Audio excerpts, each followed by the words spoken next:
Hi,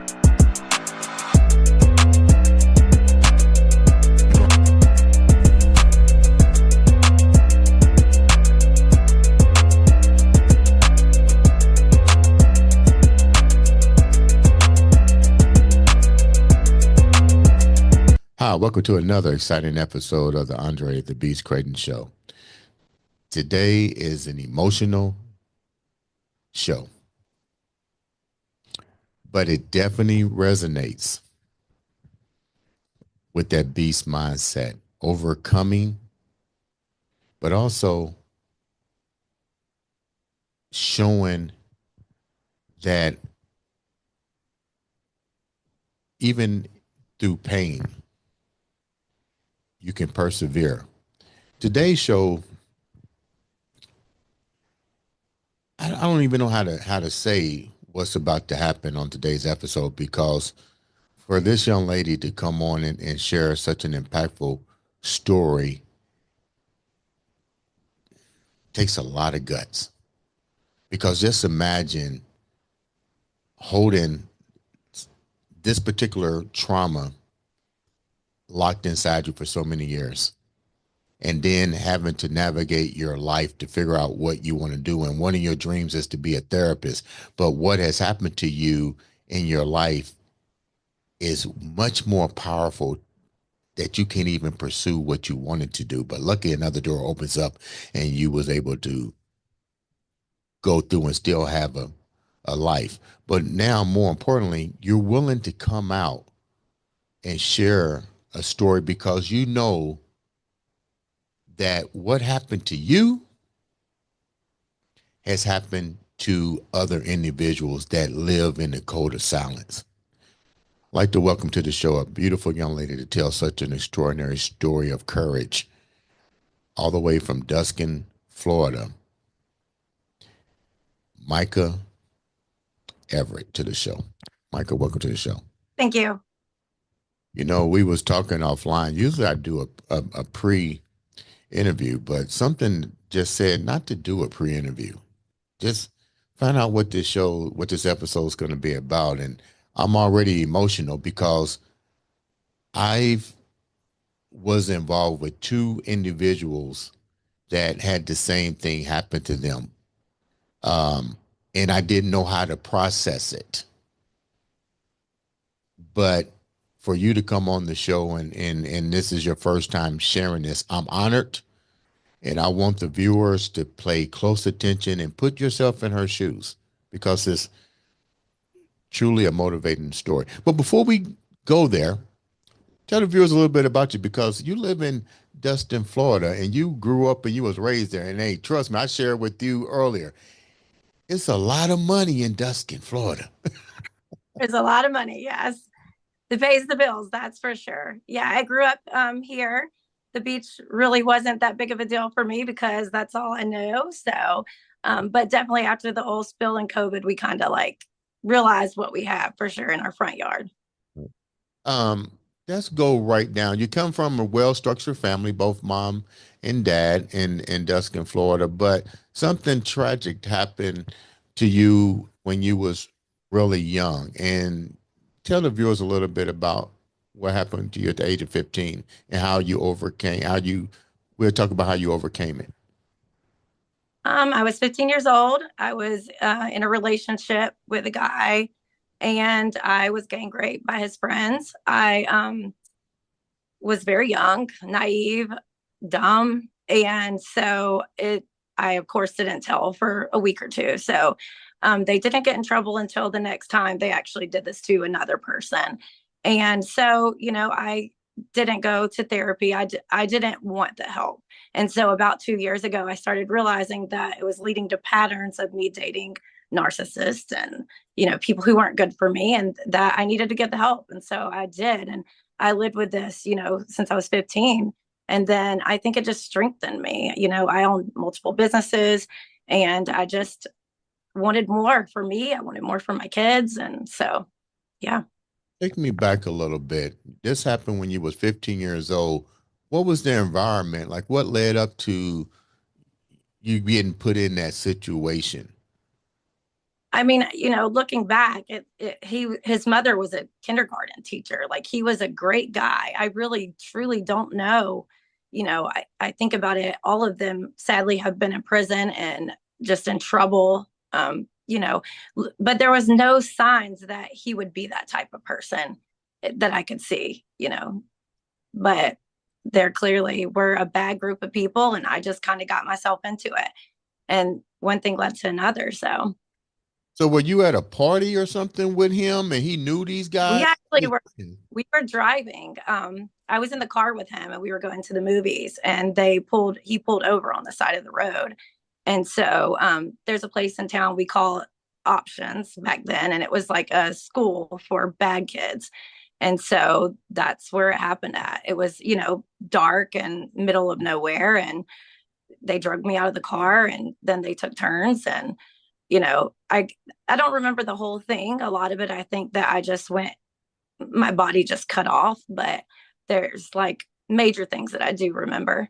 And Um, this was your boyfriend. I mean, you're 15 years old. You're still somewhat of a child. I mean, but this was your boyfriend. And more importantly, your family knew him correctly. They knew him. yeah, my aunt actually worked with his mom, and they were teachers at our school. So yeah, How old was he? Because he's driving, so he's got to be over he his. was older than me. I want to say that at the time, he was 17, 16 or 17. So, How old but again, I how old think was as the a other guy? mother, the other men, they were much older. And in fact, like I told you before, I didn't know them. I didn't know. I knew of one of them only because he looked familiar and his little brother was my age.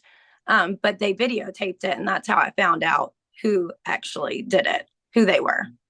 I can't imagine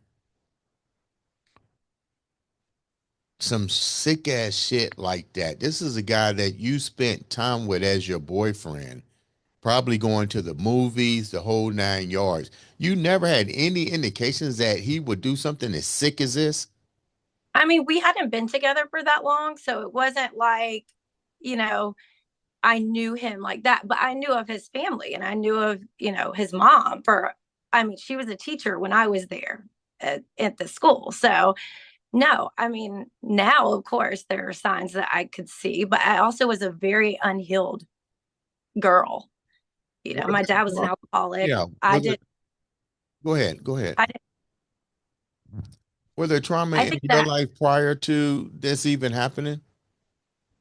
I mean, my dad was an alcoholic, and my grandma had a heart attack. So my mom was actually at the hospital with her, and staying with her. So my brother is a drug addict. So yeah, there was trauma. My brother was suicidal, and so there was a lot of attention going to him instead of me. So I was begging for attention. When the incident happened, I mean, I can't imagine them video taping. I know you went almost like an outer body experience, but did he even say, "Hey, what are you doing?" Reconsider No, it. it was very planned out. It was a very planned out occurrence. Like, they were in a car behind us, so they clearly were following us. This was something that had been planned, and he didn't say anything. I do remember vaguely like looking over and seeing him stand at the car. He wasn't like right there, but he was standing and watching. So clearly, just a monster. Sadly, I ended up later on in life actually coaching his daughter soccer. So which is crazy. She doesn't have a relationship with him, thankfully, but it's just how the world is. And so I think I found a lot of forgiveness for him through that, because I was like, how could God put me in this place with this kid who their dad did this to me? And I worked through a lot of stuff, and that was probably like 10, 15 years ago. And that helped me a lot. Let's go back. When did you eventually, when all this happened, how did you get home? So my childhood best friend, she lived with us. We were very close. We no longer are friends. She was dating his best friend. And so she actually could drive at the time. And so I had left her there. And so then he brought me back and dropped me off. And she asked me not to tell. And she said, if you tell, this is going to be really bad. We're not supposed to be here. And of course, I was 15 years old. I didn't tell. And so I ended up, just going home, acting like nothing ever happened until I found out about a week later that there was a videotape. How in the hell do you go home? And I know you, I don't know the situation with your father, but you said your father had his own issues and your mom had issues. How do you walk in the house and internally keep that hidden? And Well, I think that my mom doesn't understand therapy. So to my mom, and we've had these conversations. Thankfully, she's open now. We can have more talks about this. But my mom was also at the hospital with my grandma, so she wasn't really there. So when I did see my mom, I went to the hospital, and I remember just sitting in a bath, and that was where I actually would end up dealing with a lot of that trauma was the bathtub. I would always just fall in this other world, but I became dissociated. So I didn't feel anymore. And in fact, I probably didn't feel until 2 years ago when I started therapy. Even when I had my daughter, I was told I would never have kids. And when I had her, it took me months to find love for her. Not find love, but actually feel those feelings because at 15, I had that taken away from me. So I had to go into survival mode. So I couldn't tell you because that time in my life is so a blur. I yeah, don't really remember how I dealt with it, but that's why my mom was like, "You're okay. Like, are you sure this really happened?" I remember that's the one thing she said to me. She's like, "You should," and I will never let it go. But she said, "Well, you shouldn't have been where you weren't supposed to be," uh, and that was like empowering now for me as a woman because when the Me Too movement, all that stuff started happening, I was like, thank God people finally have a voice. Like, thank God, because the older generation doesn't really understand. They don't understand therapy. So right. she didn't understand what I was going through. She couldn't emotionally be there for me at that time. I'm gonna go back a minute. Yeah, a videotape surfaced. How did you find out the videotape surfaced? Actually, I was driving down the road. I had a childhood friend. He was 3 years younger than me, and I would pick him up for school every day and take him to school because at this time I was about to be 16, so I was driving then. And he actually, someone stopped me and pulled me over, and they're like, they were watching it at this house, and they're telling me. And see, at the time, I still didn't know who the guys were, and so them actually my little friend, he also was like, there's a videotape. Like, you've got to say something. You've got to tell people, like, this is humiliating.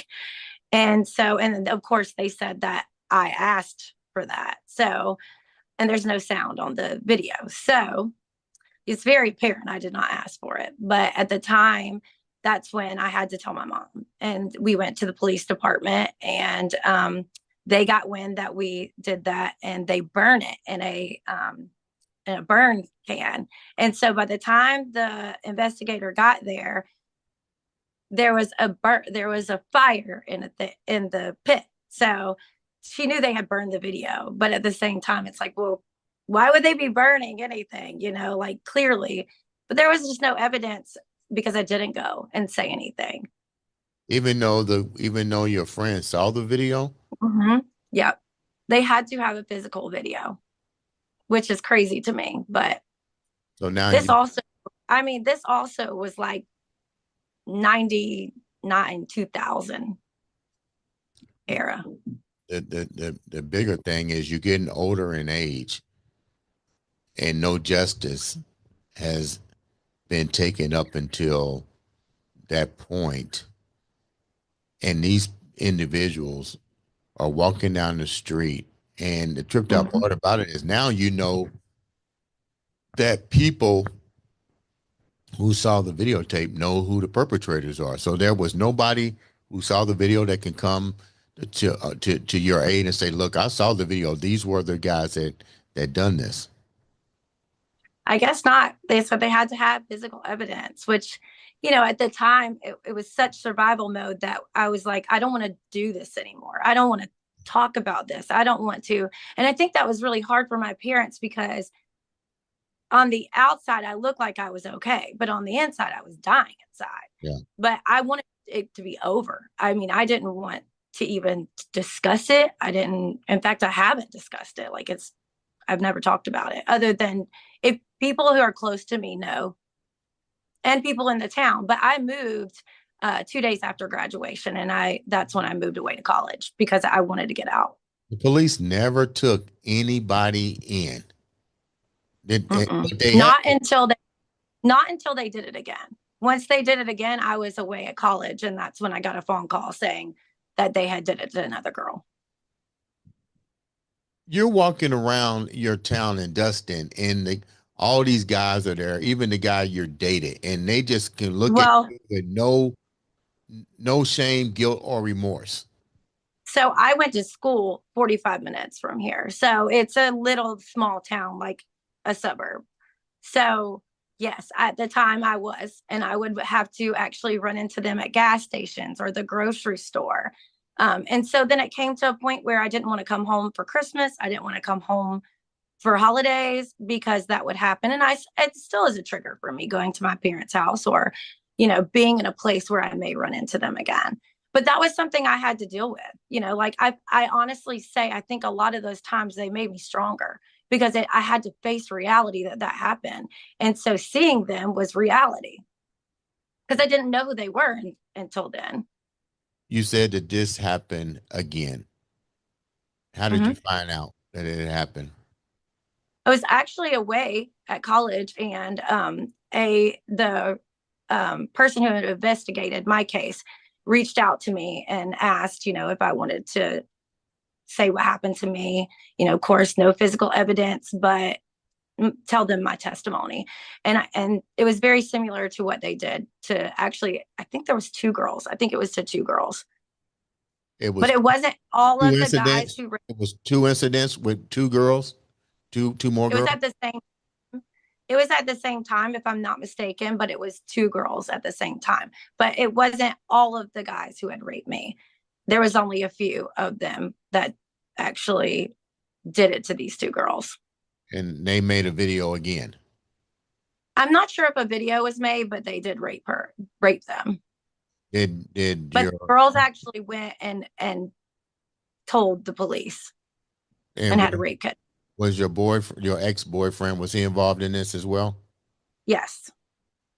So that Yeah. would make him about what, 20 some years old during this time. How old were the girls? No, actually, I think he was around 19, 18, 19, because this wasn't very long after it happened Okay. to me.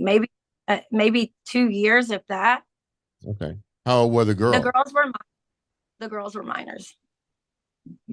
Yeah, I want to say that they were 16 or 17 years old. How did you didn't know the girls at all, right? Mm-mm. No, they didn't live. They lived in another suburb outside of where I live. So these men were predators. Hmm. Pretty Yes, much. actually, four of them I know are sexual. They have to actually. They're sexual predators. When you took the stand and they were in there, not and you didn't know all the people, but you saw your ex in there. What was their expression when you walked in? Because you had to be a key witness because they had done this with you first. I don't think that there is any. I don't think there's ever been remorse. I don't think they feel. I don't think there's any empathy from them. I don't think that they live in a real world. They have no reality. So nothing. And in fact, we've never spoke since then. No words have ever been said. No, if I have ran into him, it wasn't, nothing. I think actually when I moved away to college, I do remember vaguely running into him at a gas station. He grabbed my door and then I was like, I'm gonna scream if you don't get away. There just isn't any. And I've lived with that and I'm okay with that. I don't need their apologies. I When don't. you when you was in the courtroom and you had to testify, were they shocked to see you in there? Mm-mm. No, because they had already been notified that I was going to be saying what happened to me. I can't imagine what that must have been like with you being on the stand and having to relive that story, but then to also be cross-examined by their uh, defense attorney by saying that you wanted this to happen and why didn't you Well, they go didn't, so they forth. actually didn't do any of that. I just literally told my testimony because there was no physical evidence for me. So all I could be was just tell what happened to me. I was Almost telling just what happened. So there was nothing coming back to me. It just was, this is my story. This is what they did to me. There's no evidence, but this is what happened. So just trying to let the jury see the type of people that they were. were So you luckily, able there were you was no able back and to forth. were you able to talk to the two girls that it happened to while you was in the courtroom or I during? not during the courtroom, but I had reached out to them and we had spoke before all of this, before their court date. What was There that? wasn't a lot of talk between us, I think, because like when you're raped like that, it's I didn't want a trauma bond with them. I didn't want a relationship with them because I didn't know them. Right. But I did reach out and say, if you need anything or you want to talk, let me know. And they never really did. What happened to the guys, the perpetrators? I don't As far as you remember know. exactly because it's been 20 years, but I do know that they did prison time. I want to say it was 2 or 3 years. It wasn't nearly enough, but they do have to, they are sexual predators. They're not allowed to come around the school. They're not allowed to come around, you know, any school events, which was good for me when, I was coming back for football games or things like that. I wouldn't have to run into them there. How do you're now a mother, you have two Mm-hmm. girls, and your mom says something that I don't know if it's right or wrong. I mean, you shouldn't have been there, and Very, maybe that wasn't the right choice of words at that time, but now you have children. I'm pretty sure you're very fearful now. You're aware very, that this happens with one out of every four girls. And I share with you, I had dated two relationships where this had happened, and I was young. I didn't know how yeah, to receive that kind of news coming from somebody that I liked. That you was game raped by who? You know what I mean? yeah. And it was people that that they both knew. And the other Most of the time. individual was at a party and it happened with a Major League Baseball team. And I'm Mm-hmm. thinking because they put something in her drink. But when you're young, like I was, I really couldn't put myself Right. in their shoes and stuff. But now hearing your story and getting older, it's really sad because these are things that these people that perpetrated these accidents, these were predators. They Yes. clearly, mapped out how they was going to execute these moves on the unsuspected. But now you have two daughters of your own. What precautions do you put in place now? I can't say that I was the best with my oldest. My oldest is 23. She just got out of the army. Um, I was 20 years old. I was a child, I raising a child. So we raised more like she was my sister. It was a very hard relationship and still is. So I can't say that I was the best with her, but with my little one, I've been in therapy now for years, and we use exact body parts language. Use we talk about things. Don't let anyone touch you. No one can give you a bath. No one can do these things. And I think like the most important part of that is co-parenting the right way, because her father knows what happened to me, and he knows that I'm a little bit overboard when it comes to parenting. And I think him and I talking about that and saying, hey, like, this freaks me out. Don't have anyone around her. He doesn't let anyone babysit her that I don't know. I don't let anyone babysit her that he doesn't know. My parents are, very involved, and I don't use a babysitter. I can't leave her with a babysitter. That's just part of it. But I think the most important part is using exact body parts and having real conversations from the very young age. Mhm. At 5 years old, we were talking about, don't let anyone touch you. If someone touches you, come straight to mommy, tell me. Like, we don't live in a world where we used to live. We have to have these conversations with our kids. When you finally was able to come and acknowledge all of the pain that happened to you, you mentioned your mom and her response. What was your dad's response? Because you're You know, I don't, still daddy's little I girl. hate Let's to say get that. real. I don't remember. I really don't. My parents are great parents. That my mom came from a military background, a very strict military background. So a lot of her, she doesn't show emotions well. So that was understandable. My dad is just, he likes to drink a lot. So you never know where he's going to be. He's very loving. But I remember some conversations, and at the same time, you have to remember my brother was a meth addict. So they had a lot going on at this time. Like my brother had just tried to commit suicide and hang himself. Like all this stuff happened at one time. So I understand the overload of them as parents. So I don't remember there being a lot of let me hug you, let me be there for you.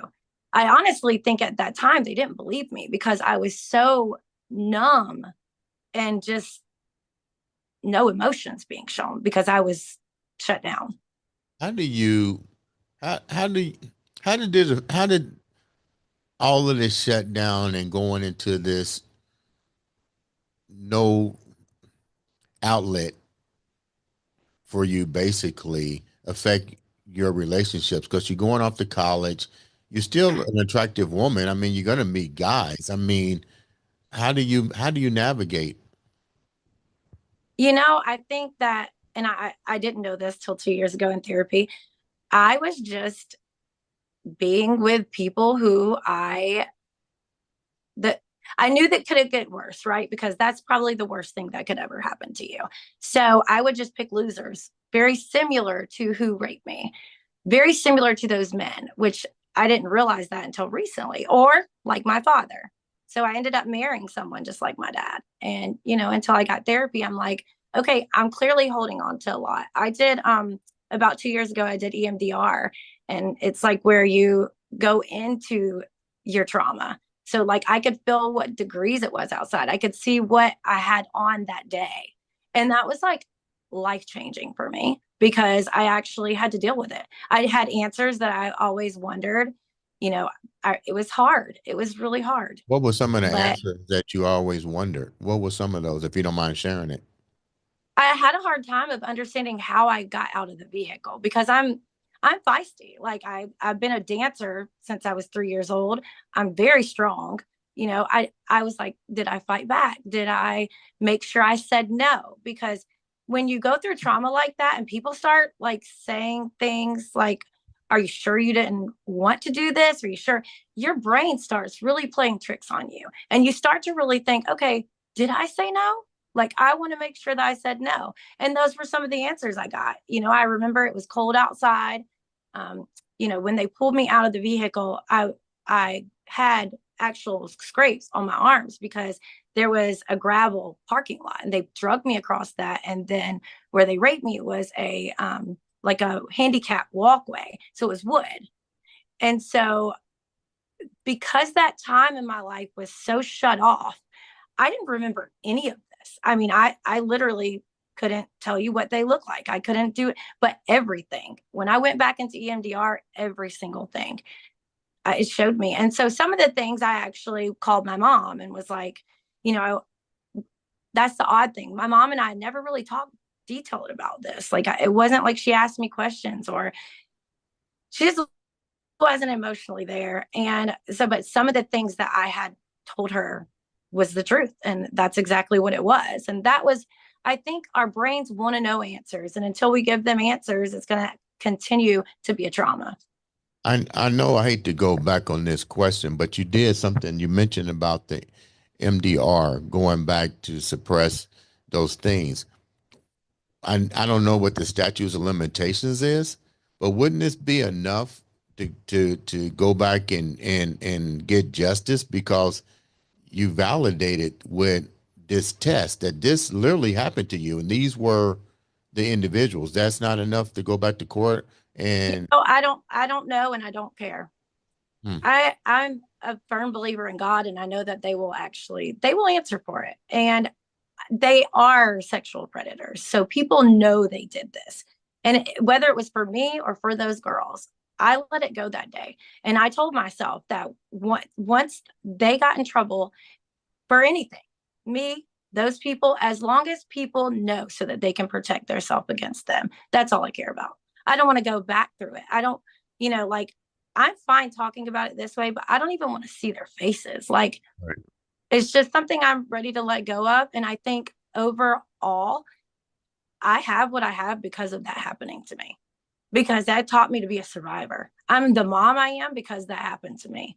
I'm the person I am because that happened to me. I love the way I do because that happened to me. I honestly can say,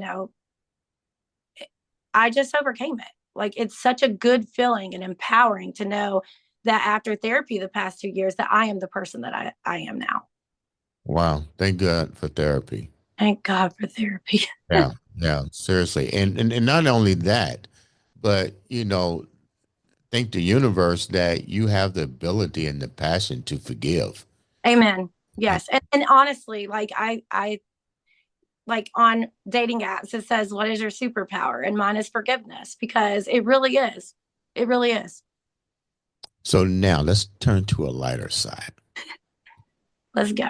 You're a mother. You adopted one of your children, I uh, did.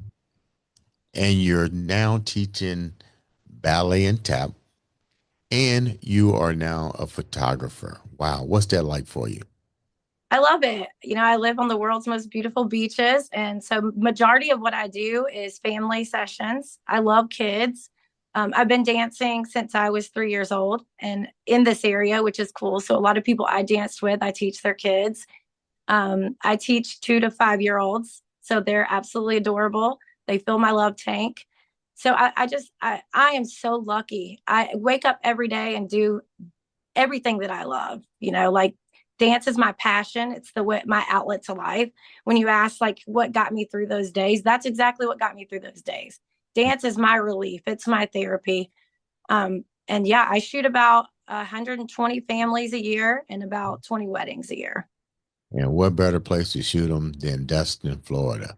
It's a beautiful place. Yeah, beautiful white beaches, beautiful calm water. Man, you got the life. I do. I really do. It was a hard battle to get here. Now, if I can just find a husband, life will be great. Give the viewers, leave the viewers with what keeps you going. And, you know, I, I keep you in my prayers, knowing what you just went through.